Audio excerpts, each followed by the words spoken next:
Tonight, after the interview, News on 6 reporter Katira Winfrey spoke to both Terrence Crutcher and Betty Shelby supporters and is on the story with their reaction tonight. Well, I asked, could this interview change perspectives? And based on the people that I spoke to, they said it's interesting and maybe it can. But so close to the trial, they'll rely on the jury to decide. Months after the city of Tulsa erupted in protest following the death of Terrence Crutcher, the former police officer at the center of it, Betty Shelby, is telling her side of the story. I'm feeling that his intent is to do me harm, and I keep thinking, don't do this. Please don't do this. I sat down with Mark Lewis of We the People Oklahoma, an activist group in Tulsa. He didn't have the opportunity to at least meet the jury.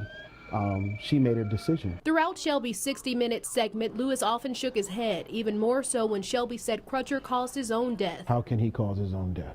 She was the person who shot. She mentioned in reference to he was at a zombie state, but all of a sudden he'd become fast. Contrary to Lewis's take on the interview, Amanda Miller with LIMSA, a police advocacy group, had a different take. Some people it's not going to make a difference at all. Other people, hearing her perspective and hearing what went through her mind, it might actually help them. She says it may not necessarily change the public's perspective, but it highlighted something more important. When an officer feels that their life is in danger, they are forced to make a split-second decision. They don't get that hindsight to look back. I believe that there were so many opportunities for Betty Shelby not to use lethal force. Both agree the trial outcome won't be decided by everyone, only the jury. My organization has said from the beginning that we are going to 100% go with what the verdict decides.